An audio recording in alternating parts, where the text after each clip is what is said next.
dire un petit mot parce que je vais plus vous laisser la parole. Je voulais vous remercier d'être présents, Sébastien et puis Bernard, Patrick et puis Claire.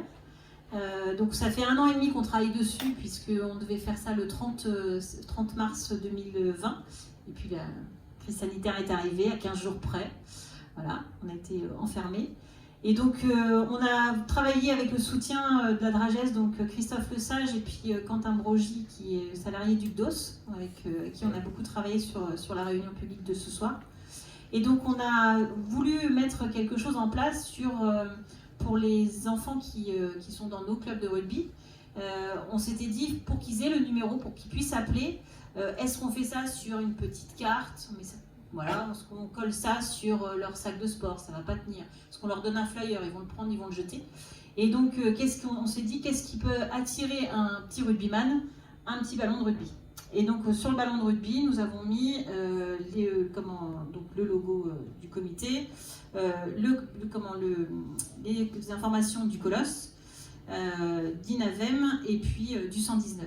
Donc, on se dit qu'un enfant ne va pas forcément appeler tout de suite, mais il l'aura dans son sac. Et un jour, pourquoi, on ne sait pas, un jour où il va un petit peu moins bien ou qu'il a vu quelque chose, il se dira, tiens, ah oui, je vais regarder, je l'ai sur mon sac. Voilà.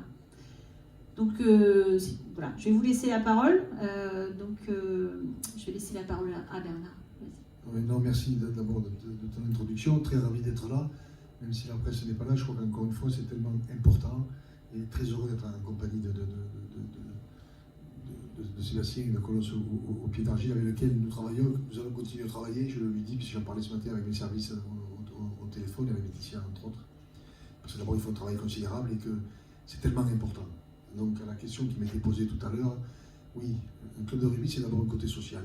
On est là pour développer le sport, pour développer les gamins, la mentalité, l'état d'esprit, le partage, la solidarité, etc., etc. Mais il peut y avoir malheureusement des déboires dans un club ou dans un mouvement social.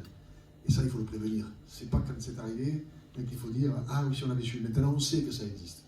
Et donc, encore une fois, main dans la main, que ce soit sous pied d'argile ou que ce soit nos équipes à la Fédération française de rugby, on essaie de construire une prévention, une protection de cette population rugby qui nous semble encore une fois indispensable. Alors, que des gens fassent appel à nous, à un Colosse au pied d'argile, c'est formidable. Il faut sensibiliser les clubs là-dessus. Parce que c'est bien que la Fédération soit occupée, etc. Nous, on a 1900 clubs. Il faut que les 1900 clubs soient capables de faire des séances, comme je l'ai vu tout à l'heure au club d'Hérouville. Voilà, c'est-à-dire informer, protéger, dire à ces gamins qu'est-ce que c'est et qu'est-ce qui peut malheureusement arriver. Donc voilà, donc j'aime dire, je dis à tous les clubs, n'hésitez pas. N'hésitez pas, faites appel à la Colosse au pied d'argile parce qu'ils font un travail considérable et que je le répète, c'est primordial dans le développement, encore une fois, du jeune garçon ou de la jeune fille. Oui, mais alors effectivement, comme l'a dit Bernard, alors, je trouve l'idée très bien des petits ballons, je vais me le garder. Ce sera donné en fait à tous les mineurs du Calvados qui sont licenciés rugby. C'est une très bonne idée. Il y a un volet qu'il faut prendre en considération aussi, c'est qu'on se sert du sport comme levier libérateur pour ces victimes qui sont majoritairement victimes intrafamiliales. Donc grâce aux actions que l'on va mettre via les conventions, parce qu'on a 40 fédérations aujourd'hui qui sont conventionnées, on a plusieurs ministères. J'étais tout l'après-midi en visioconférence avec le ministère de l'Éducation nationale, qui nous a enfin agréé au niveau national, donc on peut intervenir sereinement dans tous les établissements scolaires. Et donc on va se servir de ces actions liées par une convention dans le sport pour justement libérer cette parole. Ça fait 8 ans que je suis sur le terrain, il n'y a pas eu une fois où je n'ai pas eu de victimes face à moi. Et c'est ça qu'il faut s'en rendre compte. On était sur un plateau, touche pas mon pote, balance ton poste il y a 15 jours. Et j'ai dit, dans le public, avec une trentaine ou quarantaine de personnes, dans le public, je sais qu'il y a des victimes. Et le soir, je rentre chez moi, j'avais déjà des messages de personnes qui étaient dans le public, qui étaient également victimes, dont une qui n'avait jamais parlé. Donc voilà, le sport sert aussi à ça, à libérer cette parole de ces victimes intrafamiliales. Je n'ai jamais eu la chance d'avoir cette intervention, j'ai attendu 20 ans pour parler. Merci Sébastien. Oui, heureux d'être parmi vous et puis saluer cette initiative. Donc c'est vrai que le CDOS s'est engagé depuis 1 an et demi dans la lutte contre les violences sexistes et sexuelles dans le sport. On travaille beaucoup avec les comités départementaux, et donc, le comité départemental de rugby en est un exemple vraiment très très fort. Donc on travaille beaucoup aussi avec les services de l'État, donc comme tu l'as cité, avec Christophe Lesage de la DGES du Calvados, avec la DRAGES aussi. Donc le but du jeu, nous, c'est de mettre en place, de mobiliser nos comités départementaux afin qu'ils puissent ensuite mobiliser leur association. À titre d'exemple, on a 30 associations qui ont signé le manifeste dans le Calvados. Donc c'est une première étape. Donc on va continuer à œuvrer, on va se servir de ton exemple, de ce que tu mènes ici au niveau du comité départemental de rugby, pour continuer à aller plus loin, développer sur le terrain, développer des référents dans les comités qui ensuite vont œuvrer dans leur discipline sportive. Donc voilà. Donc heureux, voilà, ça se met en marche. Il y a des gens qui ne savent pas comment démarrer, donc on est là pour les aider, ça va avancer petit à petit, mais la dynamique est enclenchée, c'est l'essentiel. Merci Patrick.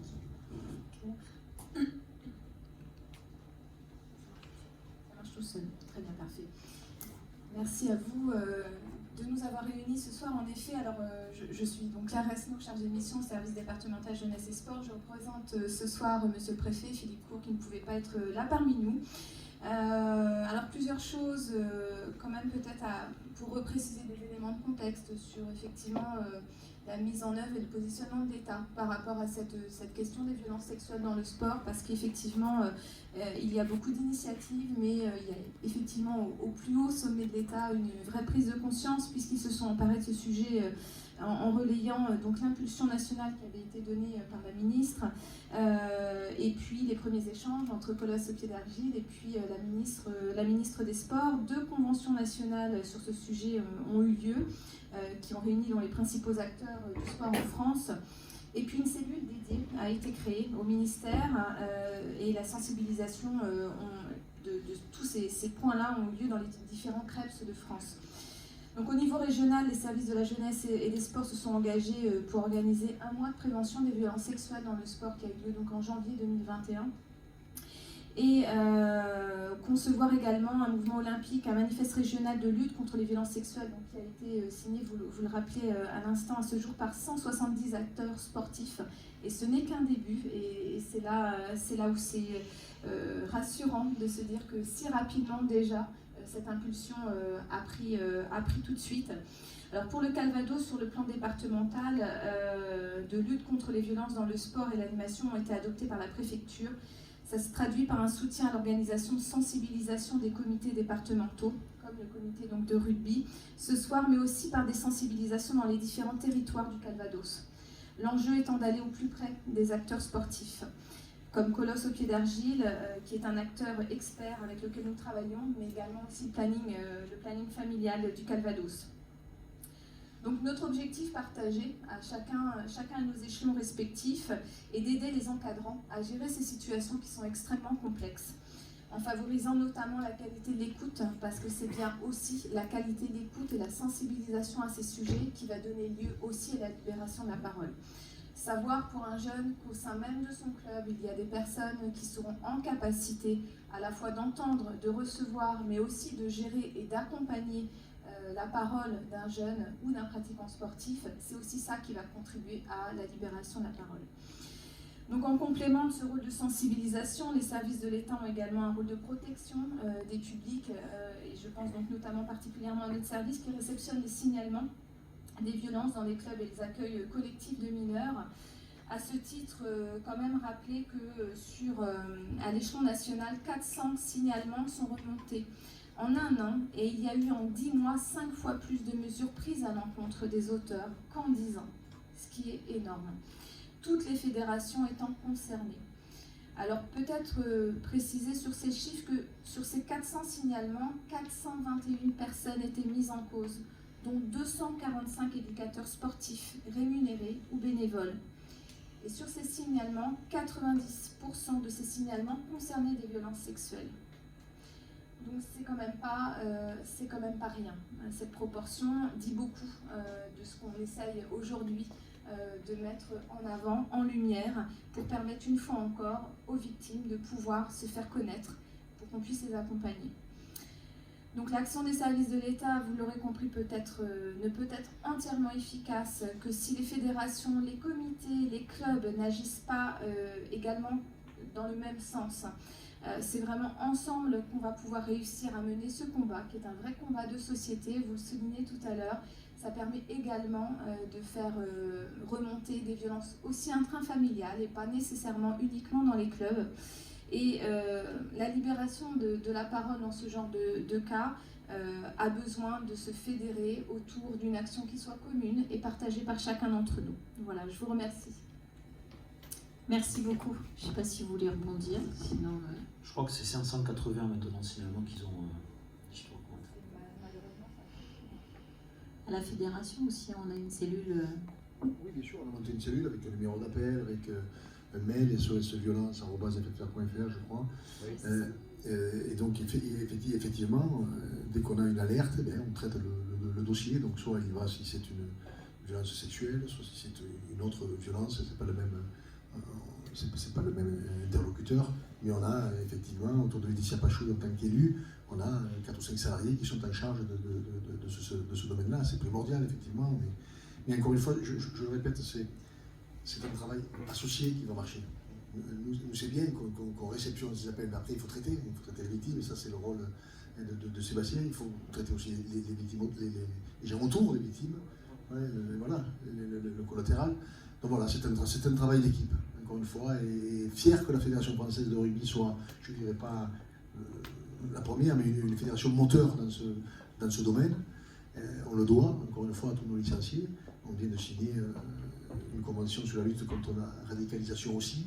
Je crois qu'encore une fois, dans le domaine du sport, je le répète, le côté social c'est bien de transmettre des valeurs de sport, mais il faut aussi prévenir tout ce qui peut malheureusement arriver.